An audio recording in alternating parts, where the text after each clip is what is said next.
मोना दो बहनें थी। उनके माँ बाप एक सेठ के यहाँ काम करते थे। एक बार जब वह काम पर जा रहे थे तो उनका कार से एक्सीडेंट हो जाता है और उनकी वही मृत्यु हो जाती है। जब यह बात सेठ को पता चली तो सेठ उनके घर गया और कहा, तुम्हारे माँ बाप का कार से एक्सीडेंट हो गया है और उनकी वही मृत्यु हो गई। जब यह बात उन दोनों बहनों ने सेठ के मुंह से सुनी तो उनके पैरों के नीचे से जमीन खिसक जाती है और दोनों बहनें बुरी तरह रोने लगती हैं। दीदी, अब हमारा क्या होगा? मोना, तू फिक्र क्यों करती है? तेरी बड़ी बहन है ना तेरे साथ, तुझे कभी माँ बाप की कमी महसूस नहीं होने देगी। मोना रोते हुए सोना के गले लग जाती है और बिलक बिलक कर रोने लगती है। उस समय सोना की उम्र 15 साल की और मोना की उम्र 12 साल की थी। सोना को अपनी पढ़ाई बीच में ही छोड़नी पड़ती है और फिर समय बीतता गया और कुछ दिनों बाद उसे माँ की संदूक से कुछ पैसे मिलते हैं और वह सोचने लगती है, क्यों ना मैं इन पैसों से बच्चों के खाने का सामान खरीदूं और उन्हें बेचूं। लेकिन इतने में तो मुझे इतनी शक्ति देना कि मैं मोना को पढ़ा लिखा सकूं और उसे कुछ काबिल बना सकूं। समय बीतता गया, मोना बड़ी हो गई और स्कूल से कॉलेज में चली गई। एक दिन जब मोना कॉलेज जा रही थी तो सोना ने कहा, अच्छा सुन, ये इतने छोटे छोटे कपड़े पहनकर कॉलेज मत जाया कर। दीदी, तुम्हें बाहर की दुनिया का नहीं पता, ये आजकल का फैशन है। पर तुम्हें क्या पता होगा, तुम्हें घर के कामों से फुर्सत मिले तब ना। ये कहती हुई वह हंसती हुई बाहर चली गई। सोना की आंखों में आंसू थे। शायद वह बहन को काबिल बनाने के चक्कर में खुद को तो जैसे भूल ही गई थी। एक दिन मोना अपने कॉलेज के दोस्त रमेश को अपने घर लेकर आती है। तब, दीदी इनसे मिलो, ये है मेरे कॉलेज के दोस्त रमेश। नमस्ते दी। नमस्ते। मोना, ये तुम्हारा घर इतना छोटा है, कैसे रहती हो इसमें? इससे बड़ा तो मेरे कमरे का बाथरूम है। रमेश, शादी के बाद तो मैं तुम्हारे बड़े से घर में रहने वाली हूँ, क्यों टेंशन लेते हो? मोना, क्या तू रमेश से शादी करना चाहती है? ये तो बहुत अमीर है, बहुत पैसे वाला है। दीदी, क्या तुम ये चाहती हो कि मैं हमेशा ऐसे ही छोटे से घर में रहूं और तुम्हारी तरह गरीबी में रहूं? रमेश तुमसे शादी की बात करने आए हैं। हाँ दीदी, अगले महीने हम शादी कर रहे हैं और आप देखें कि कैसे क्या करना है। सोना मोना की बात से चिंतित, हैरान, परेशान और दुखी थी कि इतनी जल्दी वो सब कुछ कैसे करेगी। सोना ने ये बात नीरज को बताई। सोना जब भी मुसीबत में होती थी, नीरज हमेशा उसका साथ निभाता था। वह उसका बहुत अच्छा साथी था। सोना, तुम चिंतित ना हो, सब हो जाएगा। देखो सोना, तुम उसकी बड़ी बहन हो तो पहले तुम्हारी शादी होनी चाहिए। नहीं नीरज, मोना मेरी छोटी बहन है और वो मेरी बहुत बड़ी जिम्मेदारी है। जब तक मैं उससे मुक्त नहीं हो जाती हूँ तब तक मैं अपने बारे में नहीं सोच सकती। मोना और रमेश की शादी धूमधाम से होती है।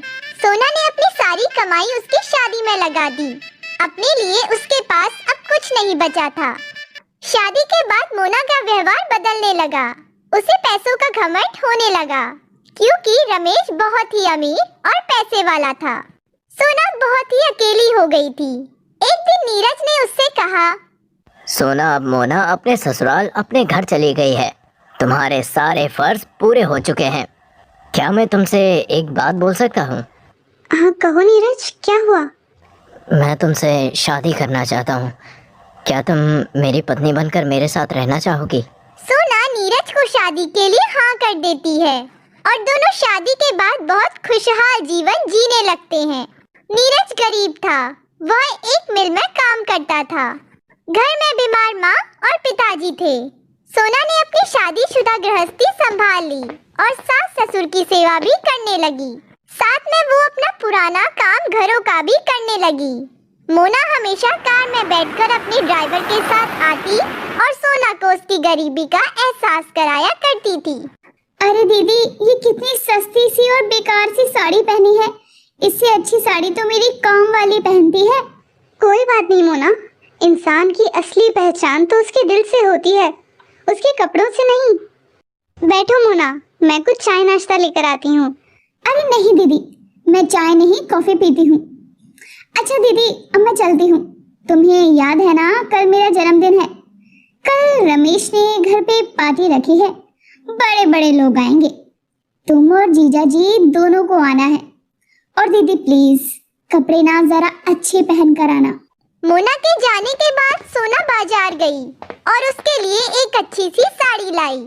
नीरज और सोना दोनों मोना के घर गए और उसके जन्मदिन का तोहफा दिया। साड़ी देखकर मोना को गुस्सा आ गया। ये क्या लाई हो दीदी? हमारी हैसियत देखकर तो तोहफा लाना चाहिए था ना। मैं किसी को क्या दिखाऊंगी कि मेरी दीदी कितनी घटिया सी साड़ी लेकर आई है। फिर इतना कहकर मोना साड़ी को कूड़ेदान में फेंक देती है। सोना रोती हुई वापस अपने घर जाती है। नीरज ने उसे बहुत समझाया। देखो सोना, एक दिन हमारे दिन बहुत अच्छे होंगे और तुम्हारी बहन खुद तुमसे माफी मांगेगी। कुछ समय बाद मोना ने एक बेटी को जन्म दिया, लेकिन नीरज सोना को मोना के घर जाने के लिए मना कर देता है। सोना ज्यादा पढ़ी लिखी नहीं थी, इसीलिए नौकरी तो कर नहीं सकती थी। उसने बहुत सोचा, फिर उसने अपने मन की बात नीरज को बताई। अच्छा नीरज, मैं छोले भटूरे बहुत अच्छे बनाती हूँ, क्यों ना मैं यही काम शुरू कर दूँ? क्या तुम मेरी मदद करोगे? जरूर करूँगा, तुम धर्मपत्नी हो मेरी, मैं तुम्हारा हमेशा साथ दूंगा।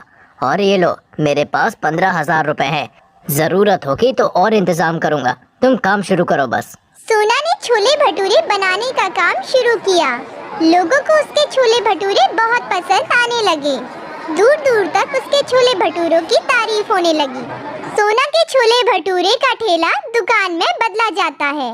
उसके पास कई बड़े बड़े होटलों से ऑर्डर आने लगते हैं और फिर उसकी दुकान होटल में बदल जाती है। नीरज भी अपनी नौकरी छोड़कर सोना का हाथ बटाने लगता है। अब तो उनके शहर में कई बड़े बड़े होटल थे। अब तो सोना मोना से कई ज्यादा अमीर हो गई थी। और फिर वक्त ने करवट बदली। रमेश के भाई ने उससे सारी प्रॉपर्टी के कागजों पर धोखे से साइन करा लिया और सारी प्रॉपर्टी अपने नाम करा ली और रमेश और मोना को धक्के मारकर वहाँ से निकाल दिया। अब उन दोनों के पास कोई रास्ता नहीं था और वह कुछ दिन किराए पर रहने लगे। वहाँ किराए ना देने के कारण उन्हें वहाँ से निकाल दिया जाता है। 2 दिन उन्होंने मंदिर की सीढ़ियों में गुजारे और दूध ना मिलने के कारण बच्ची रोने लगी। तबीयत खराब हो गई और वह बेटी को गोद में लेकर रो रही थी। तभी एक चमकती हुई कार उनके सामने आई और उसमें से उसकी बहन सोना निकली और मोना से कहने लगी, मोना, तूने क्या हाल बना रखा है और यहाँ क्या कर रही है? रमेश कहाँ है और ये गुड़िया बेटी क्यों रो रही है? इतने दिनों से तुम्हारा कुछ अता पता नहीं है। दीदी, रमेश रिंकू के लिए दूध लेने गए हैं, इसकी तबीयत बहुत खराब है। दीदी, रमेश के भाई ने हमसे हमारा सब कुछ छीन लिया। मैं तुम्हारी गरीबी को लेकर तुम्हारी कितनी बेइज्जती किया करती थी, शायद ये उसी का नतीजा है। तुमने मेरे लिए बहुत सारी खुशियाँ कुर्बान कर दी और मैं दौलत के नशे में सब कुछ भूल गई। मुझे माफ कर दो दीदी। सही समय पर दवाई मिलने पर मोना की बेटी ठीक हो जाती है। रमेश, मोना, अब तुम हमारे साथ रहोगे। मैं नौकरों से कहकर तुम्हारा सारा सामान कमरे में रखवा देती हूँ। मैंने तुझे माँ की तरह पाला है, तुझे मैं तकलीफ में नहीं देख सकती। अब हम सब साथ में ही रहेंगे, क्यों नीरज?